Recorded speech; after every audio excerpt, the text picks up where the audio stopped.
7:33 now. Mouldy bread, high sugar content, extra treats and blatant menu limitation for children living with celiac disease. These are just some of the complaints made recently about the government's school meal programme. We're joined now by Aisling Larkin, cookery writer and broadcaster. Good morning to Aisling. Morning. Morning, Now, Aisling. on paper, this scheme seems like a godsend to thousands of families in the country. But since 2019, it's been introduced, the school meals programme. But it's getting a lot of flack. Why so? Yeah, it is. And it is a godsend. And I think to live in a country that we have the privilege of giving a school lunch is amazing. It's set up on the basis, like so many other countries, like Finland, like Japan, like France, that it's this whole idea that if they're fed well, they can learn well. So it's about holistically looking after the child. The intention is so good. The execution, not so good at the moment. And they did a pilot programme and it was evaluated. I think it was probably evaluated very quickly, maybe not enough. And as a consequence, we have a system that's loose. The guidelines are too loose around it. There is parameters as guidelines, which we can have a look at. Because I think it's interesting for parents to know actually what the guideline is and what a meal should include. But there's no kind of testing out of this needs to be done or it doesn't need to be done. Nobody's checking. Are those guidelines we met? They're guidelines, they're not mandatory. Well, we have a statement from the Department of Social Protection where the funding comes from, and they say it is the responsibility of each school board to select a supplier to provide the meals in accordance with public procurement rules. Yes. So it's not up to them to be going out there and finding someone. No. It's the school has to go out. It goes out to tender. And so what are the guidelines? What are we meant to be giving these children? So, as part of a meal, part of the hot school meal, so it's $3.20 per child per day. That money goes directly to the school. The school, as you said, picks the provider. For that, you're meant to get between 50 and 75 grams of meat or chicken. You're meant to get 100 grams of fish. You're meant to get either 2 eggs, 120 grams of pulses. So that's kind of like your protein covered off. You're meant to get 1 portion of carbohydrates. Now, if you go online today, there's 2 different guidelines that you can download. One says those carbohydrates have to be whole grain. The other just says carbohydrates, which is pasta, rice, potatoes, bread.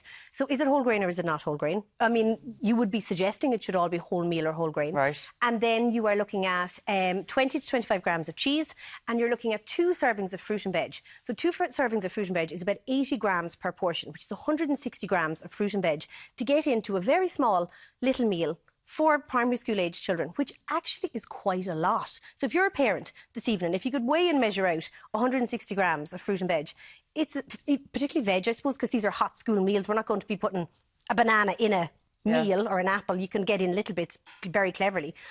But it's a very substantial amount. They're the guidelines that were formulated. That's what's suggested. Some providers, and not all of them can be tarred with the same brush, are doing really, really well. And they're really making super strides and efforts to get that in. Others are not, because nobody's checking and nobody really has to. So what are children then ending up eating that's causing this worry amongst parents? The guidelines say that there's a maximum of fried foods, fried potatoes, roast potatoes, meat and pastry, processed foods, like ultra-processed food, like chicken nuggets, maximum of once a week. But a lot of the systems, when you go online, if you're a parent, you can choose to order that more than one day. So it's not actually restricted. So again, it comes down to parents and what parents are choosing, what parents are ordering. All of the providers are offering a wide range. Oh, so parents can go in and go, this is what my child would have, because I know that you have seen some issues with this. Doreen Allen, there's an awful lot of people within the food space that have huge issues with what's available.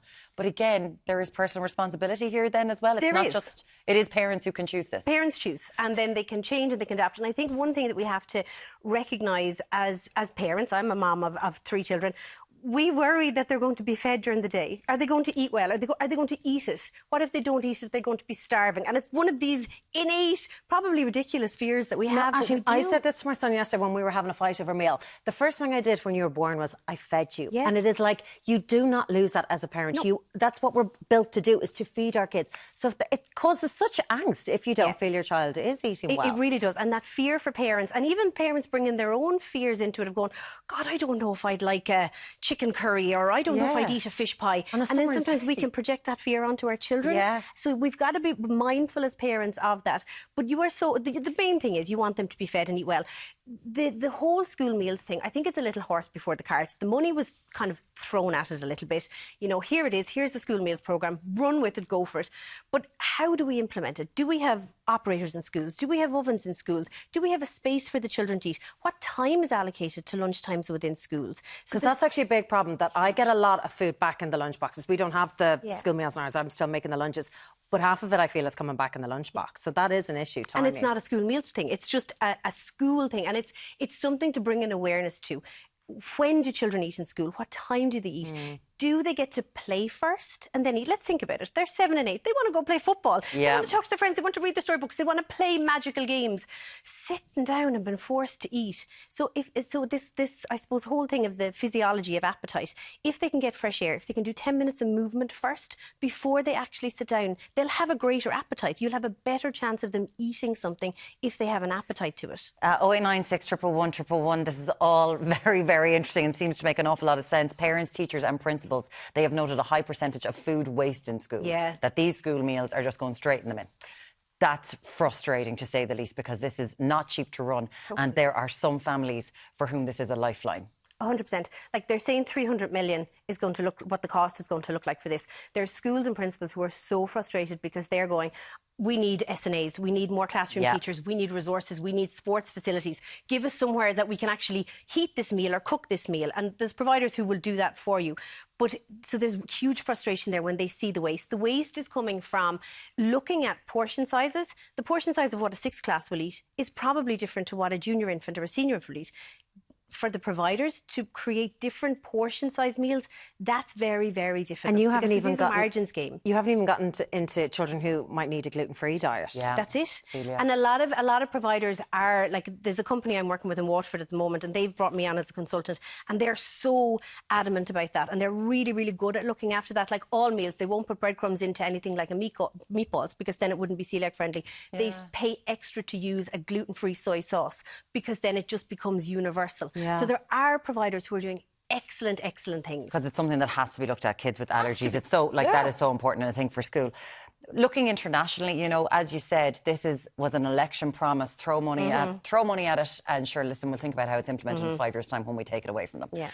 What should they be doing? International best practice, because we're not the first country to do it, and some places have been doing it for decades very successfully. They have. I spent almost a year working with Helsinki, with the University of Helsinki, on food education programmes. I travelled to Singapore. I worked with a Michelin star chef who's revolutionising school meals over there. Yeah, I've spent so long within this area, and I suppose there's a couple of things. It has to be about a food experience and a food journey. As providers, you've got to meet children where they are on their food journey. There is no point in providing a fish pie if nobody's going to eat a fish pie. So exposure to food, learning about food. I know the Food Dudes programme, and I hate even mentioning it, has existed. It's limited in what it can achieve. There's better ways to do food education programs. So there has to be this, we're bringing children on a journey. There has to be a food experience, not just, I'm lumping a plate of food in front of you, eat it at lunchtime. That's really difficult for children who are picky eaters or fussy eaters. There has to be that awareness of where children are coming from, what their palate is, how far it's developed, what they like, what they don't like. So we can't pander to everything, but it has to be a journey where the children are included in some learning about food seasonality, where your food comes from. I'm not saying that it's all about cooking and growing. It has to be realistic and practical, but those things can be built into a food education system. We'd love to hear from you on this one. 0896 111 111. You can scan the QR code there over by Karen to let us know what you think. It's like you just talk sense there, Aisling, really, isn't it? Please tell me you have a fussy eat in your house, though. Out of the 3, do you have one? I have. They are all fussy in their own rights. One will eat broccoli today, one won't. One will eat raw carrots, one will only eat cooked carrots. That's normal. One eats rice, one doesn't. That's kids. That's what they do. We robbed her from the 6 o'clock show for one day. She might stay for a while. You never know. Aisling, a pleasure having you so much. Thank you so much. Aisling Larkin, thank you so much. Now, coming up from work-life balance to asking for a raise. Karen, are you going for it today? I am. Go Today's on. the day, guys. That's it. We are going to answer all your workplace worries after this break. No better.